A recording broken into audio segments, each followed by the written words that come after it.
The next panel. The topic is the wealth transfer, interventions, and opportunities. So we've been talking about divest, invest, and talking about clean tech and the need for capital. So this panel is going to talk more about that with some specifics. It's going to be somewhat moderated, co-moderated by Katie Hoffman, who's with Etho Capital, who you heard a little bit about earlier. We're going to have John R. Seydel here. The latest name next to his name is the Revolution Nation Network, but he's got a lot of other projects going on. Mauricio Castillo is with Resco LLC, among others, and then Mark Bernstein was with Proteus Environmental Technologies. So they're going to kind of co-introduce themselves and then talk about the subject matter of this panel. Thank you very much. Wonderful. Well, thank you so much, and I hope everybody is as excited as I am to be here. How good are people feeling right now? Amazing? Yes? We're moving our assets out of fossil fuels because it's risky, so that would make anybody feel great. So the context of this panel is what we call the wealth transfer. And millennials, I know everybody has heard that term, those born between 1980 and 2000 stand to inherit anywhere between $30 and $40 trillion in the next couple of decades. So that's a lot of capital. So let's put that within the context of all the capital that's moving out of fossil fuels. Some would argue that it's anywhere between the 3.4 AUM, or assets under management, that is committed to divest, invest, all the way to everything that is committed to environmental, social governance standards. So trillions of dollars is moving out of the old economy into the new economy. And there's a new guard. Those that are the millennial generation are big. We're bigger than the boomers, and we stand to inherit a lot of wealth. And where are we going to put that capital is really the context of this conversation. What's already happening, and I think folks on this panel will talk about that, and what are some of the opportunities that we need to pursue together with folks in this room. So I'm going to open up right now to just ask folks on this panel. We've got Mark, Mauricio, and John to talk about what you're doing to intervene, or not intervene, but to put capital to work. All right, well, I'll start. Well, first of all, thanks for having me. 4 o'clock, we're the 4 o'clock team, so we're here to energize you and give you all this energy. That's why they put the young people out this time. So, woo! There we go. I mean, this is exciting. This is really exciting. I mean, for the first time, just a month ago, more renewable energy jobs in total are actually beating all fossil fuel, oil, coal, and natural gas economy in total. And if that's not a sign that we are winning, then I don't know what is. So this is something to be really, really excited about. I'm really pumped up about. I know Jeff basically said that I'm working for my own company, Revolution Nation Network, a media company designed to give the advocacy tools for people, impact documentaries, NGOs, businesses, organizations, to hold their politicians accountable when they're actually making decisions on those issues that you're most passionate about. And we're really excited about being able to move towards social and impact investing beyond that as well. So you're definitely the platform. You're going to build the new media and the new medium by which we talk about these issues at the mainstream. And I think that one thing that I really want to contextualize as we move forward, and particularly, Mark, I think you can speak to this, is the gaps right now. When we talk about private equity or venture capital that's moving into entrepreneurial ventures that are building solutions to climate change and putting capital to work in a profitable way, what are some of those gaps that you see? Okay, before I answer that, I'm a pretend young person up here today, first of all. And though I like to think I am a millennial, but I'm not quite. Honorary millennial. Honorary You're millennial. My bio is a little bit off in your thing, so I'm not a professor at USC anymore. It's been 6 years I've done that. I've been doing startups and other things since then. But what I've seen over the years is we have these enormous gaps in how do we get technologies to market and how do we push things forward in a way that's going to change, in a way that's going to make change happen. And what we're seeing today is everything's speeding up, right? The digital age, everything's speeding up. We've got lots more information. The old model doesn't work. The old model takes too long. The old model takes too much. And we need a different thought process on how we measure outcomes, how we measure timing, and how do we move technologies and entrepreneurs into the next level. And we'll get back into that more as we go along in the thing. But just think about how just time has shifted and what that means for changing and changing decisions that are made and technologies that are getting out there. Yeah, from the institutional to the flexible. And I think that's a really good point, and we'll definitely touch on it again. And Mauricio, maybe you could speak a little bit about the California Clean Energy Fund, the work you're doing with Resco, which stands for the Resilience Collaborative. Yeah, so I founded the Resilience Collaborative with you, Katie Hoffman, in case you forgot. And, we are working to develop and scale new innovative financial vehicles to address some of these gaps, fill the gaps to get us to where we need to be in terms of renewables and climate change mitigation. One example of that is Etho Capital, which you all heard the talk about today, and basically it's taking climate efficiency and showing that it can get you better returns. You know, I think that is a game changer and a good example of what we're going for. We're also, we were selected as entrepreneurs in residence for the California Clean Energy Fund. And we're researching, again, how to fill those gaps. One interesting point we see is leveraging technology to reduce some of the barriers of entry for both entrepreneurs, investors, and capital flow overall. The emergence of crowdfunding equity platforms that are made possible by the Jobs Act, which got passed in 2012, is basically opening up the investment market to unaccredited investors, people who never had the opportunity to invest and take equity in some of these companies we need to really change the game. So that's kind of what we're focused on. Yeah, so that's a great point. And John R., I'd really love to hear from you how you approach your investments. You know, as someone who is an impact investor or a proclaimed impact investor, every investment has an impact, and we know that. Right. And we know that terminology also is kind of getting stale, and right. You're not stale by any means. So let us know. Drop the mic. Yeah, how do you invest? Not stale yet. It's really exciting because these miniature computers that we have in our pockets all the time that we freak out when they run out of battery, it gives us instant information and transparency on the issues that we are most passionate about. But when it comes to investing, obviously there's a lot of high risk. Starting with myself, I'm not going to invest in something that's going to destroy humanity. So let's just cut out all fossil fuels out of all my investment portfolios. And it's really being able to make a model by outperforming what Ethos has been able to do. When I was able to do when I worked for Merrill Lynch my sophomore year, completely outperform not just my boss, but outperform the rest of the market in the S&P 500 by investing in these social good companies that not only take a global problem, but also make global opportunities for new entrepreneurs, for smaller companies.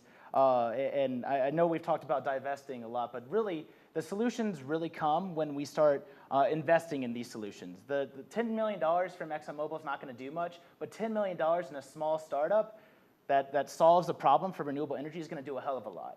And so that just being able to change that mindset, being able to take these global problems and make them global opportunities, that's exactly how I look at it. And I believe with the right information and with the right media that we're watching, referring to John Oliver and Jon Stewart as the way that millennials get their information on politics, they mix entertainment and education at the same time, and even a little bit of comedy. And so being able to take issues that matter to you, put it in a funny light, but then actually being able to drop some truth bombs on you, I think that's the way that we're going to move towards being able to be implemented not just with the right politicians, but the right investments and the right products that we want to buy, and the right companies that we want to work for, which we all value very greatly as millennials. And I'd say it's really a broad set of actors and activities in these technologies. So it's not just the energy side of things. I've been working in things from sustainable agriculture and healthy soils to food waste recycling to LED lights. And it's this whole range of things, and they are all interconnected, because if you do one thing in here, it's going to have a ripple effect throughout other pieces of technologies. And again, it's changing so rapidly. Next year, Walmart will carry a $1.50 LED light bulb. Okay, so if you go into and you see a $1.50 light bulb for your lamp, you're going to buy the LED one, not the compact fluorescent, which is bad for the environment, and not an incandescent bulb, which you won't be able to get anymore, but $1.50, that changes the game. It changes how we think about it. Katie's off to Yellowstone National Park. We just relamped the Old Faithful Inn. If you go to Yellowstone, the Old Faithful Inn, it's got to be historic Edison-looking light bulbs. We just relamped them with a whole set of new LED bulbs that look just like an old-fashioned light bulb. They're 80% more efficient, so not only saving huge amounts of energy and money for the park, but change the environment as well. All these things are happening so fast. We need to catch up, and the investment community needs to catch up to this. So we need to rethink, again, sort of how you measure returns and how fast you move to the market. We got to get rid of that angel VC private equity model, because now it's one thing, because it's happening too fast. You can't wait. Private equity, it's going to be too late. If you're a private equity guy, sorry if you're out there in private equity, you're out of business because you're too late. By that time, that company is off and going. We got to shrink this. We've got to collapse it using the information and the data we have and using the insights and innovation that these folks bring to the table. So that's a really interesting point that you bring up, and a lot of trends, JP Morgan, Accenture have talked about robo-advising, financial technology, and how we integrate financial technology, which would lower fees and broaden the base of investors. How do you all think financial technology is going to take shape, or do you see any success stories here where financial technology is helping us invest in these companies, cutting out the middleman, so to speak, middleman person? Well, I don't know if you wanted to comment on this. Tony Seydel was supposed to go before us, and he's the person who talks about disruptive technologies. And usually the industries that really profit off of the current model, you look at automobiles, you look at our fossil fuel industry, there's no incentive for them to really change, and for an incentive for them to change their entire model, because they're making a lot of money as is. And so I think you can refer to Wall Street as very similar, and these similar banks as well. They are used to their current set of rules, and they don't want to go and implement these new measures of different types of measuring impact investing. And I think you have these companies now, Ethos, you have $30 to $40 trillion that is being passed down to millennials. And you have a great demand to be able to invest in these social good companies. And still there's not a lot of movement on the Wall Street side. So that's when you have people coming in like Katie here and Ethos, where basically those people are going to be disrupting the entire Wall Street and financial sector, and they're going to be the models that you have others like Aspiration and multiple others, but they're going to disrupt the whole thing. And those that are left behind are going to be the financial managers that lost out on a $30 trillion opportunity. So right. That's pretty big. Yeah, absolutely agree with that. I mean, it's going to change, and the thing that you've talked about before and that we've talked about is the whole issue of how your generation are making different decisions and making different choices. And we talked earlier about surveys. So surveys we've seen all along, people care about the environment and are going to take action on the environment. We've done surveys like that for the last 30 or 40 years. And when push came to shove, people didn't, right? And so they would say, yeah, I'll pay more for something if it's better for the environment, but then they didn't. But now what we're seeing in your generation are, and I see that in my 16-year-old daughter and my 19-year-old son, is they are making that choice because they have the information at their fingertips, and they are saying, I'm going to pay a little bit more for something that's better, or if it's the same price, I'm definitely choosing the one that I can figure out is better. And so that game has changed, and the investors better figure out that game has changed, or else they're not going to be in business very much longer. Well, and investors, but also wealth managers, right? So one of the things that we see in terms of trends is the fact that wealth managers don't actually know how to grapple with the fact that this new largest generation in American history wants to wake up and within 5 minutes of waking up, touch their cell phone and get information immediately. What does that mean for how they manage money? And what does it mean for the conversation of transferring that intergenerational wealth in a way that's meaningful and actually has a lasting impact? I'm curious, and I kind of want to just open it up. What's next? What are we doing? What are you doing? I think that we talk a lot about facts when we're up on stage, right? Because lights are shining and they're very bright, let me tell you. Yeah. But what I See, want to those- welcome everyone, We don't need and those. particularly on this panel, is a call to action. We talk a lot about the problems and some solutions that exist, but what is the call to action specifically, and what you see moving forward? Now, Mauricio, I don't want to talk over you. I felt like I've kind of taken the mic from you a couple times. So if you want to try it first.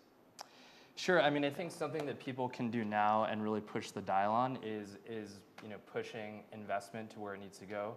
We have a lot of people doing that already, working in the renewable space, but also in the Divest Invest network. And I think a great call to action would be for all of you to invest in the Etho ETF right now and get a better performance while reducing your carbon footprint by 60 to 80%. Another few things to think about is just how we can start funneling money that you already use in your investment. So interesting fact here, if Americans invested 1% of the $30 trillion they currently invest in long-term assets, that would amount to about $300 billion of new capital that could be leveraged to supporting your local communities or supporting the kind of initiatives that you want. So I think a big part of this is pushing those who do manage your wealth, asking them, what vehicles can be created or can you team up with to actually start moving the capital you have now to the solutions we need to really mitigate climate change. Yeah, and I think, John R., you're going to hop in, but I just want to point out that oftentimes, as a young person who also invests and helps run an investment fund, we're told by intermediaries, wealth managers, whomever, well, it can't be done. So I'm just speaking to all of you, maybe you're wealth managers, maybe you're investors, whatever. For our generation, that's not an okay answer. You need to tell us what can be done and give us all the solutions, and we want to pick those with you. So that's the collaborative process of investing capital, and that's how it should be, because every investment has an impact. And we don't want wealth advisors out there that are like, leave it to me, it's in the black box, and then we're just going to tank the economy, and sorry. Yeah. We want to know who's investing our capital if we have a wealth advisor, and otherwise maybe you go with Robo. But I don't know. Maybe, John R., you can shed some light on how you invest. Yeah, so I believe making a model, talking about using media to be able to paint a picture to create real action. One thing, advocacy is really easy to understand. The other thing is being able to be an advocate with your pocketbook. And we talked about it a little bit earlier, but the three main things that I think are really, really important from this Goldman Sachs study are that 76% of millennials won't buy products. They will not buy products that, especially in high competition areas, where they know that this product has some sort of positive benefit versus the other competition. Number two, they won't work for a company that doesn't have a social good aspect. They want to work for somebody that's doing good for the world, and they feel like the work that they're doing, whether it's accounting, whether it's financial management, whether they're the janitor, is contributing to something that makes the whole better. And then number three, if you have number one and number two, number three is no way in hell are they going to invest in any companies that are going to degrade humanity, that are going to lead us towards the sixth massive extinction. And so what I'm doing using RNN, we've actually, so a year ago, I don't know who was here a year ago when I spoke about, we should have a Shark Tank for impact investing in social good products. And I looked it up, and there's nothing on it. And so starting a year ago, I took the long journey in making a TV show and a platform to actually create a social good impact investing Shark Tank. And that's the way I explain it to people, and they just get it in 5 seconds. But right now, we have 150 different companies in our pipeline. We have verbal commitments from big names, Mike Milliken, Steve Case, Dikembe Mutombo, Jessica Alba, amongst others, as well as sponsorships from Seed Invest and Deloitte. And in this way, all we have left to do is media and distribution. And we want to have a hybrid model where it's not just on TV, because millennials don't own TVs anymore. Or if they do, they're probably at their parents' home. And so that you're consuming it off your phone, or you're consuming it off your computer. And so doing a hybrid model where, sure, it's on TV, but at the same time, you also have the online platform. And that's the only thing that prevents us from taking the next step and making this a viral TV show. And using crowdfunding as a source where you in the audience, or you as an audience at home watching it on your phone, can actually go in and invest through Seed Invest with Jessica Alba and be able to reap the rewards of what it means on 0.2% of a company that not only solves a problem but also makes you a little bit of money back. And I think that's quite a hell of a story and gets the people pumped up. And so that's what I'm focused on. And that's what I've been working on in the last year since the last time we met and talked about this, and everybody said it wasn't possible, but here we are. They always say that.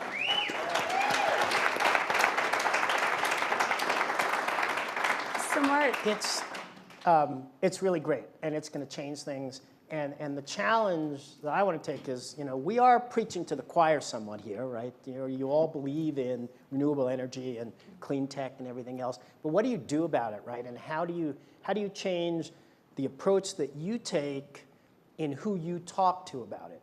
And again, it's doing things that are good business decisions, that are better business decisions, that just so happen to be good for the environment and socially good and all these other good things. But it's a better business decision. And how you talk about that to other people, and how you spread the word, and how you talk to your kids about it, and get them engaged and their friends engaged. And it's really hard to get a high school kid. I'm lucky my kids are actually all politically involved, but getting their friends to get involved, that's really hard. And so, how do you change that messaging? And social media is doing it, and their access to information is doing it. So I challenge you to figure out, how do you change your message? How do you change the way you talk about it? How do you change who you talk to about it? That's the challenge that I want to take out. And then how do you support these folks who are very smart? And Corey's, by the way, she's there too. You'll see her later. She's also Corey. involved in Go, Resco. Corey. They have the smarts. They have the imagination to really make a difference in this as well. And that's kind of why I'm here supporting them, and pushing them out. There's a whole bunch of new companies that I've seen with young guys and young gals who have been doing stuff. A couple of, ex-lawyers. They're 26-year-old and they're already ex-lawyers, right? They have started a home installation battery company. They're in Venice, California. They're called Swell Energy. And they are selling battery systems left and right after a year. It's social media, it's new ways of saying things. They're just smart and innovative and getting homeowners to think differently about it. Good business decisions, good decisions. But when they went out to look for investment capital, they had to, try to explain it to people who didn't understand what they were doing. The whole marketing platform they had was totally different than how you would market conventional stuff. And we've got to change that mindset. You need to talk to folks, get them to rethink how they look at marketing, how they look at planning, and all that. And just to harp on that a little bit, I also really feel that media is crucial to change the dial on a lot of things. And part of that is just social diffusion of ideas, making them mainstream. And to incorporate your point, Mark, I think how we frame the conversation with folks outside of this niche circle that we have here is really important. And I think what's really great is for the first time, people are really understanding that these numbers make sense, whether it's the ETF or going solar. We have the numbers on our side. And I mean, really at the end of the day, if you think about it, if you're supporting companies that are climate efficient or carbon efficient, what that means is that their supply chains are more efficient. They're getting the same amount of production or more production for the same amount of money. So just from an economic standpoint, it's just a financial no-brainer. So pitching it to people outside of the circle like that versus harping on how catastrophic the carbon bubble is going to be and so forth. Even though that is really important, I think it is important to know your audience and know the people, know how you talk to people outside of the circle. Yeah, so. I think that's really a great point to end on.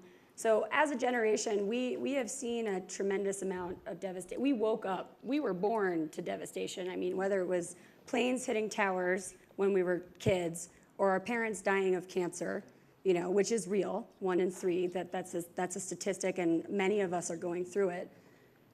we see the pain and the problems, and we want solutions, and we want to build the infrastructure for what this economy will look like in 100 years, but we need it now because the crisis is here. It's at our doorstep, and we're going to rise to this challenge, and we're going to do it with you, I hope. I guess that's the call to action is let's do this together because there's no other alternative, and at the end of the day, as you would say, rather than looking for the faults in someone's argument, particularly young people, rather than questioning us about every single hole you can punch in our elevator pitch and our revenue tables and all of that stuff, why don't you ask us how you can help? Yeah.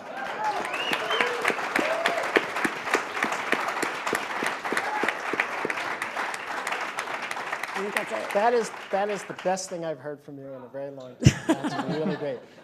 But it's here today, right? And the technologies exist today to do this. So let's get out there and do it.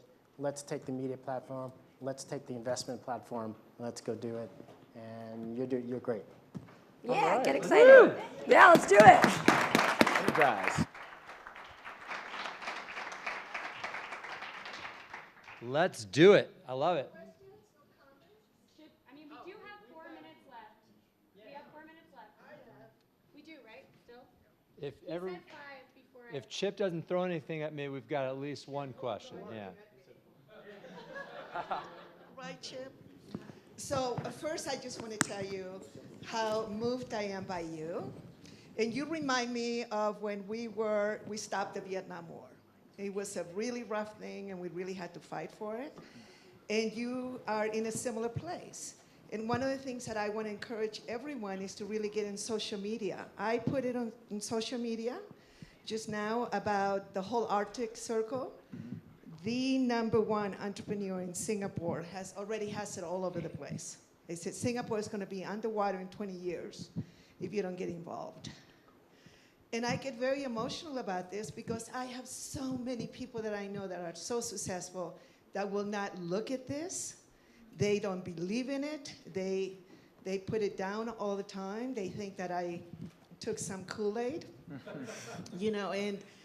and so one of the things that I just want to encourage you, to encourage all of us over 40, to really get on social media and begin to really give people facts. And I want to make a request to you that you create a very left-brain blog with statistics that I can send some of my wealthiest friends who have their fortune completely in oil, petroleum, coal-based, and carbon, and they don't believe it. And I told them, you're going to be very poor in about 8 years, 10 years.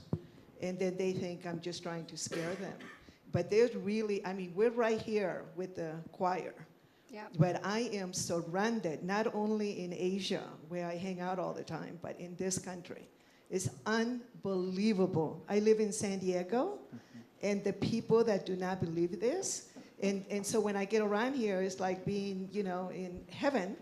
But once I step out, because I'm a radical activist now about this, so I want something really left-brain that I can just send people to it, that will explain it to them, that are extremely wealthy, that are heirs, some of my godchildren, and they don't believe me. So Yeah, this I is think a the challenge that Divest we have. Invest folks might have some talking points for you, and there's a lot of folks in this room that can help you with that. So, but can you So- put it so it's public, maybe in the AREDAY? Absolutely, So it's absolutely. easily accessible for Yeah. all of us to pass the word. Thank you so much. Yeah, Yeah. appreciate it. And Chip, we're at 1 minute. Anybody have like a last minute question to close out? Like very specific question? Yay. We got her to comment. We got her to comment. Woo! That's good. That's what we're aiming at. Okay, we are live streaming this, and we have 6 viewers. And I know that everybody here could tell everybody to go to areday.net and join, because this is some of the best information anywhere. Right. But it has to be shared outside of this room. Yep. And I've been on it. I got on it. All my Twitter feeds, Facebook, Instagram. It's important, and now we have these new tools amongst just live stream. You have Facebook Live, which has become pretty popular for people that follow you and like whatever you're posting. You can have that live stream. It's really, really easy. If anybody wants any help, I could show you how to use it. I have 2 parents that are still learning how to use their Designated phones. So yeah, so that's what I'm here for. We'll be your tech advisors. Overtime. So, how are you guys looking at this very contentious election relative to finance, and how are you looking at next year when we're all a year older, and we're gonna have a new president, and the you're gonna get a year younger? Okay. Well, share with me the recipe. But what are we looking at from your perspective, right?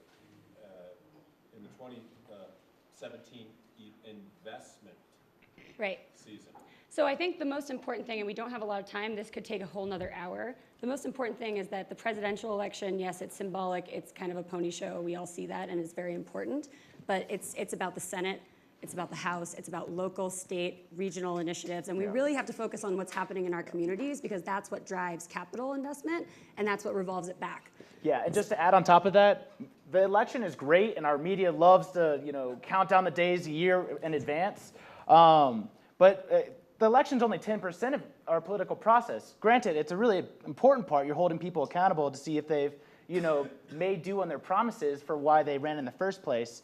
But whoever's in office, you have to get millions of people behind the specific issues and not just have them come out and vote on election day, but have them participate in the political process in this political revolution past election day and through our legislation process, because climate action has to happen. We have to put a price on carbon. We have to make sure that there's 50% renewable energy by 2030 and 100% renewable energy by 2050. And those are only 3 policies out of many, many, many that I can name on here, but those are 3 policies that we need to get behind. And please come and talk to me after, because I have the tools that it'll take 30 seconds for you to get linked up to it. So, yeah. Yeah. That's Thank you very much.